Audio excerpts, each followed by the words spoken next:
श्री राम, जय जय श्री राम, जय श्री राम। सियापति रामचंद्र भगवान की जय। श्री रामचरितमानस प्रथम सोपान बालकांड। श्री गोस्वामी तुलसीदास जी ग्रंथारंभ के लिए सबसे पहले श्री गणेश जी और सरस्वती जी की वंदना करते हुए कहते हैं कि जो समस्त वर्णों, अर्थ, समूह, रसों और छंदों के तथा सब प्रकार के मंगलों के करता है, उन श्री गणेश जी और सरस्वती जी को मैं प्रणाम करता हूँ। फिर मैं उन भवानी, पार्वती और श्री शंकर जी महादेव जी की वंदना करता हूँ जो श्रद्धा और विश्वास स्वरूप विश्वास की साक्षात मूर्ति हैं और जिनकी कृपा के बिना सिद्ध पुरुष भी अपने हृदय में स्थित ईश्वर को नहीं देख पाते।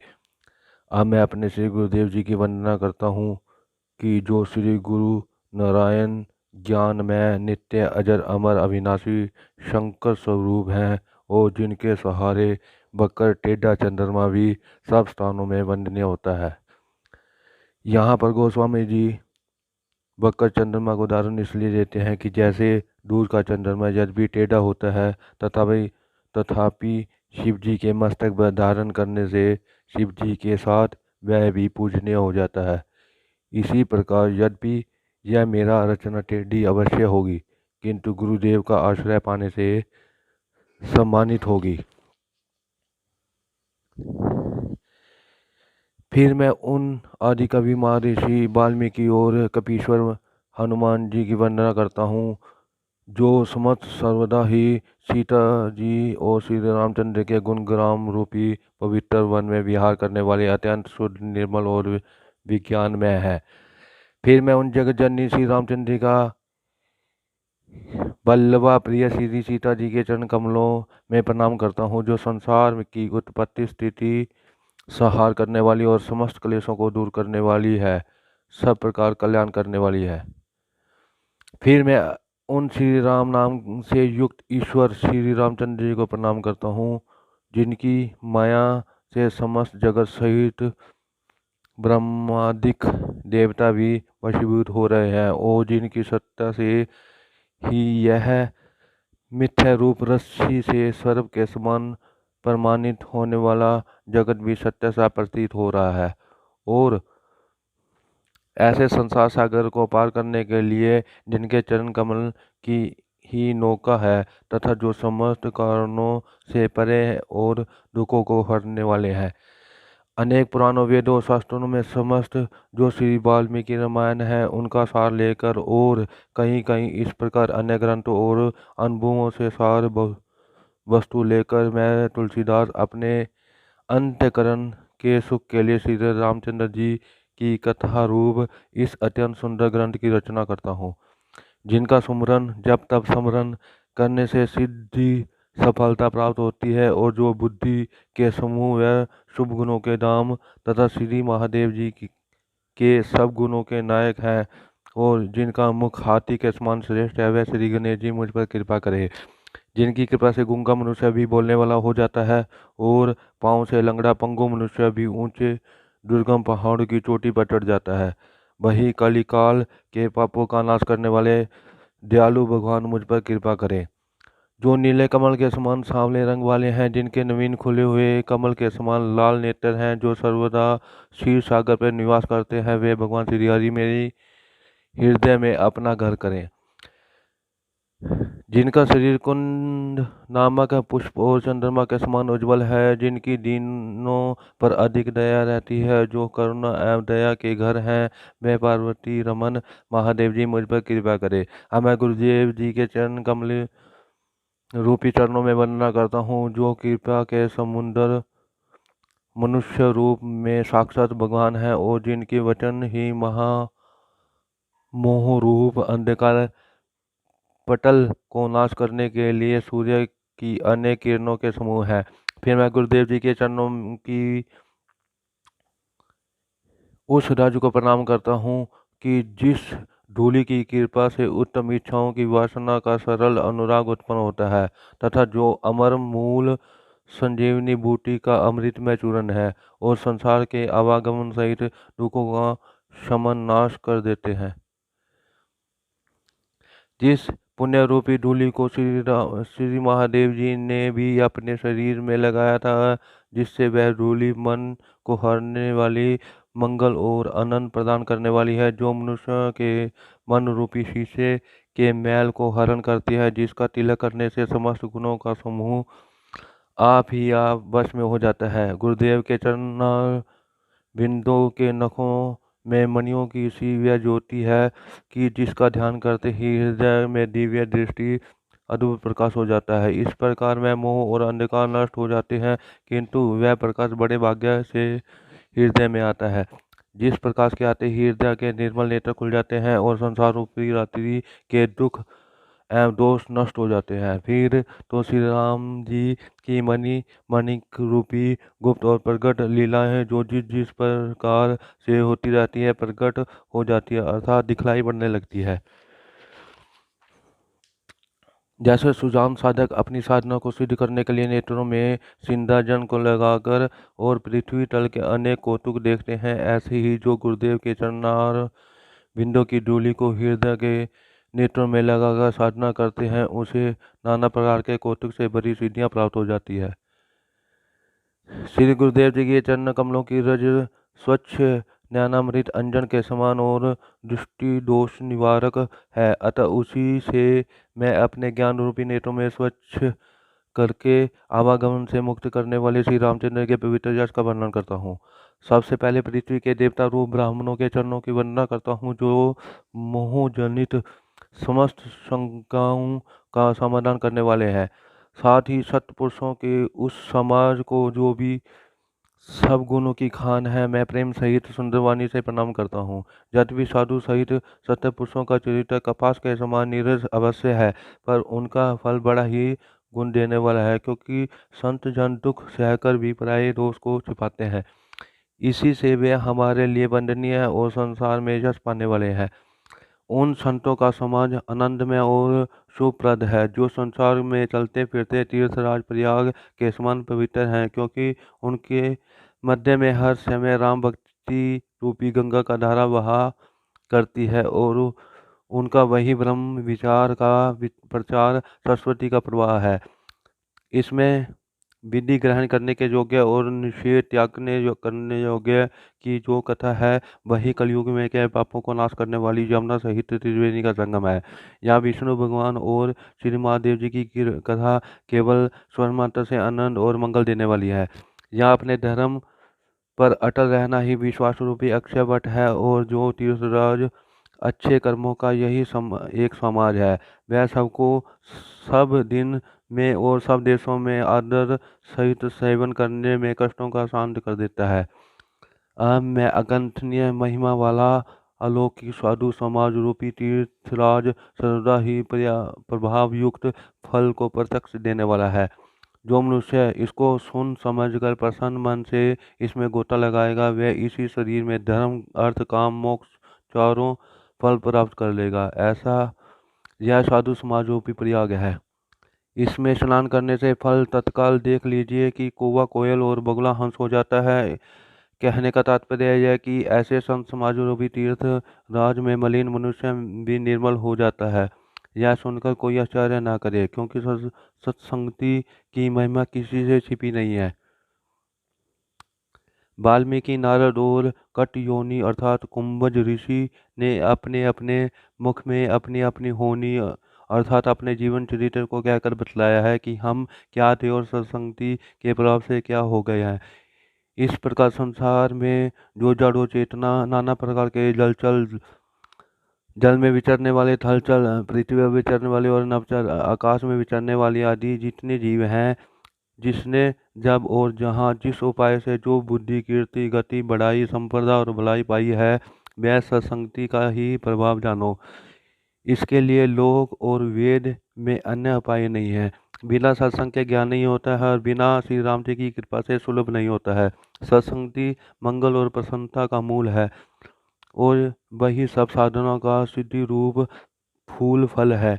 सत्संग को पाने से सठ अर्थात मूर्ख मनुष्य भी सुधर जाते हैं। जैसे पारसमणि को पाकर लोहा सोने के रूप में होकर सुधर जाता है, संभव है कि सत्पुरुष भी दैव योग से कुसंगति में जा पड़े, किंतु वे वहां से भी स्वर्ग की मणि के समान ही अपने गुणों को धारण करते हैं।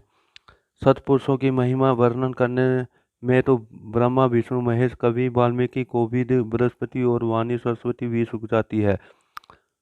उसको मैं ऐसे ही नहीं कह सकता, जैसे शाक बेचने वाला मनियों के गुण को नहीं कह सकता है। इसलिए मैं उन साधु पुरुषों की वंदना करता हूँ कि जो संसार के समान चित्त में रहते हैं और जिनके लिए न कोई शत्रु है न कोई मित्र है। जैसे अंजलि में रखे हुए सुगंधित पुष्प दोनों हाथों को बराबर सुगंधित करते हैं, न किसी को कम न किसी को अधिक, वैसे ही उन संतों का चित्त बड़ा ही सरल सीधा और लोकोपकारी होता है। उनको ऐसा जानकर मैं उनसे सप्रेम विनती करता हूँ कि हे सत्पुरुषों, कृपया मुझे बालक की प्रार्थना को सुनकर श्री रामचंद्र के चरणों में प्रीति दें। फिर मैं उन दुष्टजनों की सच्चे भाव से वंदना करता हूँ जो व्यर्थ ही में बाएं और दाहिने अर्थात मित्र और शत्रु हो जाते हैं, जिनके लिए दूसरों की हानि करना ही अपना लाभ है और किसी के उजड़ जाने पर हर्ष करते और बसा हुआ देखकर विशेष दुखी होते हैं। वे हरि विष्णु भगवान हर श्री महादेव जी के यश रूपी चंद्रमा को गरजने के लिए राहु के समान है और पराये का आगाज करने में शस्त्र बहु के समान योद्धा है। जो दूसरों के दोषों निकालने के लिए हजार नेत्र वाले इंद्र के समान है, जो पराये हित रूपी घृत को बिगाड़ने के लिए मन मक्खी रूपी हो जाता है। उन खलों का तेज अग्नि के समान प्रचंड है और क्रोध यमराज के समान है, और जो पाप अथवा अवगुणों के धन में मानव कुबेर के समान है धनी है। जिनका हृदय होना वैसा ही उपद्रवकारक है, जैसे केतु नामक तारे के उदय से अवकाश की अवश्य ही उपद्रव होता है। इसलिए उनका कुंभकर्ण के समान सोते रहना ही अच्छा है। इस प्रकार हे दुष्टजन पराया काम बिगाड़ने में अपना शरीर भी त्याग देते हैं। जैसे खेती का नाश करने के लिए समय ओले भी गल जाते हैं, इसलिए उन दुष्टजनों को शेष जी के समान जानकर मैं उनकी वंदना करता हूँ, क्योंकि शेष जी तो बहु विष्णु भगवान का गुणगान करने के लिए शस्त्र मुख धारण किया है, परंतु दुष्ट तो पराये छिद्रा बेशेन के लिए ही केवल एक मुख से हजारों मुख की बातें करते हैं। फिर मैं उन खलों का राजा पृथु के समान जानकर वंदना करता हूँ कि जो पराये पाप को सुनने के लिए 10,000 कान रखते हैं। फिर मैं उनको देवराज इंद्र के समान जानकर विनती करता हूँ कि जिनको देवता की सेना अति प्रिय है, ऐसी ही खलों को सूरा मदिरा नीकी प्रिय होती है। जैसे इंद्र को अपना वज्र प्यारा होता है, वैसे ही कलों को ब्रज के समान अपने कुड़वे वचन प्रिय होते हैं। वे इंद्र के ऐसे हजारों नेत्रों में प्रायः अमंगल देखा करते हैं। खलों की यही रीति है कि जब उदासीन मित्र अथवा शत्रु किसी का भला सुनते हैं तो ईर्षा की आंच में जल जाते हैं। इसलिए मैं दोनों हाथों जोड़कर प्रेम सहित उनकी विनती करता हूँ। यह प्रार्थना तो मैंने अपने ओर से कर दी है, परंतु वे भूलकर भी इसका ख्याल नहीं करेंगे। जैसे कौवे को चाहे कितनी भी प्रेम से पालो, पर वह कभी निरामिष हो सकता है। अब मैं संतों और दुष्टों के चरणों को प्रणाम करता हूँ। यद्यपि ये दोनों ही दुखदायी है, तथापि उनमें कुछ अंतर कहा गया है। एक संत है जो बिछड़ने के समय प्राण हर लेते हैं, और दूसरा दुष्ट जन मिलते ही दारुण दुख देते हैं। जल में कमल और जोग साथ ही उभरते हैं, पर उनके गुण अलग अलग होते हैं। ऐसे ही संत और असंतों के भी गुण अलग अलग होते हैं। देखिए, अमृत और मधुरा का पिता समुद्र का एक ही है, पर उसमें उत्पन्न दोनों के गुण अन्य जगत में पृथक है।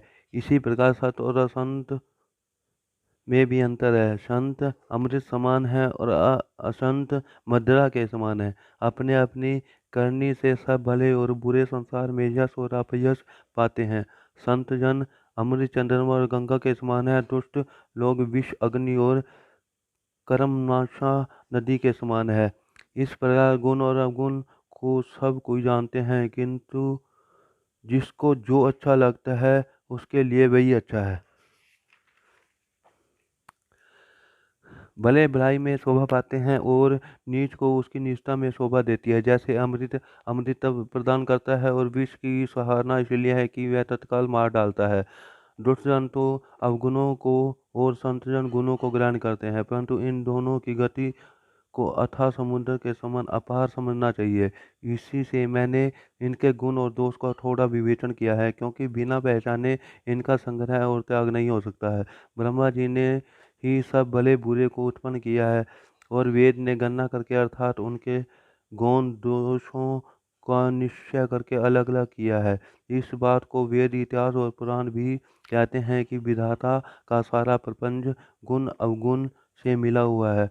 सुख दुख, पुण्य पाप, रात दिन, साधु असाधु, सुजाति कुजाति, देवता दानव, ऊंच नीच, अमृत विष, संजीवनी बूटी और मृत्यु, माया और ब्रह्मा, जीव और ईश्वर, लक्ष्मी और दरिद्र और राजा, काशी और मगध देश, गंगा और कर्मनाशा, मरु देश और मालवा देश, ब्राह्मण और कसाई, स्वर्ग और नरक, प्रीति और वैराग्य, इन गुणों को दोषों का विभाग वेदों और शास्त्रों ने किया है। यह सब लोग भली भांति जानते हैं कि श्री ब्रह्मा जी ने जड़ चेतन रूप जगत को गुण दोष में बनाया है। तो भी जिस प्रकार हंस जल को त्याग कर दूध ही ग्रहण करते हैं, ऐसे संतजन दोष को त्याग कर गुण को ही ग्रहण करते हैं। परंतु जब विधाता ऐसा ज्ञान देता है कि तभी मन दोष को त्याग गुणों को ग्रहण करते हैं, परंतु काल कर्म और स्वभाव की प्रेरणा से कभी भले पुरुष भी प्रकृति के वश में होकर सन्मार्ग से चूक जाते हैं, किंतु उसे भगवान के भक्त सुधार लेते हैं तथा दुखों और दोषों को ढलन कर पवित्र यश देते हैं। वैसे ही दुष्ट जन भला संग पाकर भलाई तो करते ही हैं, पर उनका जो भंग होने वाला मलिन स्वभाव वह नहीं मिटता है। अच्छा वेश बनाकर वे भले ही जगत को ठग लें, क्योंकि वेश के प्रभाव से उनकी पूजा होती है, परंतु अंत में उनकी पोल अवश्य खुल जाती है और उस पोल के खुलते ही उनका अंत हो जाएगा, निर्वाह नहीं होगा। जैसे काल नेमी रावण और राहु का निर्वाह नहीं हुआ। इसके विपरीत साधु पुरुष जो सच्चे सत्पुरुष हैं, चाहे कैसे ही कुवेश न क्यों न रहे, पर उनका सर्वत्र समान ही होता है। जैसे जामवंत और हनुमान आज भी जगत में पूजनीय है। कुसंगति से हानि और अच्छी संगति से लाभ ही है। यह बात वेद में भी कही गई है और संसार में भी सब लोग अच्छी तरह जानते हैं।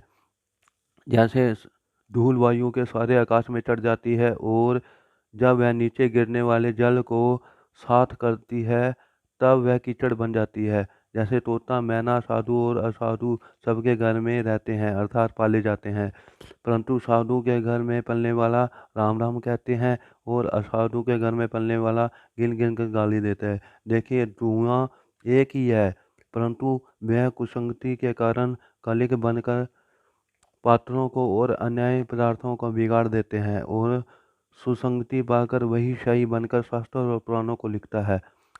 फिर वही धुआं जल अग्नि और पवन में सत्संग से मेद बन जाता है और जीवनदाता हो जाता है।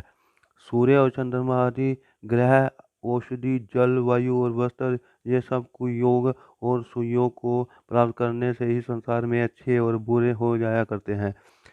इनको उत्तम पुरुष बलि प्रकाश जानते हैं। यद्यपि चंद्रमा का प्रकाश दोनों पक्षों को बराबर बना रहता है, पर विधाता ने नाम से भेद कर दिया है। कारण यह है कि जो पक्ष चंद्रमा का पोषक है उसको शुक्ल पक्ष कहकर जगत ने उसका यश बढ़ाया है, और जो पक्ष चंद्रमा का हीन बनाने वाला है उसका नाम कृष्ण पक्ष रखकर जगत ने उसका अपयश दिया है। इसमें जड़ और चेतन संसार में जितने जीव हैं उसको राम मैं जानकर उन सब के कमल रूपी चरणों की सर्वदा हाथ जोड़कर वंदना करता हूँ। फिर मैं समस्त देवता, दानव, नर, नाग, पक्षी, प्रेत, पितर, गंधर्व, किन्नर, तथा राक्षस आदि सबकी वंदना करता हूँ कि जब सब लोग मुझ पर कृपा करें। इस प्रकार जो 4 प्रकार के कुल 84 लाख जीव जल, थल और आकाश में रहते हैं, मैं उनसे भरे हुए इस संसार को सीता राम मैं जान दोनों हाथ जोड़कर प्रणाम करता हूँ। मुझको सब लोग अपना दास जानकर छल छोड़ और एक साथ मिलकर मेरे ऊपर कृपा करें, क्योंकि मुझे अपनी बुद्धि के बल का कुछ भी भरोसा नहीं है। इसी से आप सब लोगों से विनय करता हूँ। मैं श्री रामचंद्र की गुणों की गाथा कहना चाहता हूँ, अर्थात रामायण लिखना चाहता हूँ, पर मेरी बुद्धि छोटी है और श्री रामचंद्र जी का चरित्र अति अथाह है। इसमें मुझे कोई अंग और उपाय नहीं सूझता, अर्थात काव्य के अनेक अंग है जिसमें मुझे एक का भी ज्ञान नहीं है, क्योंकि मेरी बुद्धि तो महादरिद्र है और मनोरथ राजा के समान है। मेरी बुद्धि तो अत्यंत नीच है। इच्छा बहुत बड़ी है, इच्छा तो अमृत की है, और यहाँ जगत में छाछ मट्ठा भी नहीं मिलता है, तब कैसे बने। इस कारण सज्जन पुरुष मेरी इस दुष्टता को क्षमा करेगा और मुझे बालक की बात को मान लगा कर सुनेगा। जैसे बालक की तोतली बातों के कहने पर उसे माता और पिता प्रसन्न मन से सुनते हैं, उसी प्रकार मेरी कविता को बालकपन के समान जानकर आशा है लोग श्रवण करेंगे। पर इसमें जो प्राय दोष का भूषण धारण करने वाले क्रूर कुटिल और कुविचारी हैं, वे तो हंसेंगे ही। यूं तो अपनी कविता किसे अच्छी नहीं लगती, चाहे वह सारस हो अथवा निरी फीकी, परंतु जो प्राय की रचना सुनकर प्रसन्न होते हैं, ऐसे उत्तम पुरुष संसार में अधिक नहीं है। हे भाई, संसार में नदी और तालाब के समान ऐसे बहुत से मनुष्य हैं जो जल को पाकर अपनी बाढ़ से बढ़ जाते हैं। जैसे पुण्यात्मा और सज्जन समुद्र के समान कोई कोई है जो कि पूरन चंद्रमा को देखकर बढ़ते हैं। बोल सियापति रामचंद्र भगवान की जय। जय श्री राम।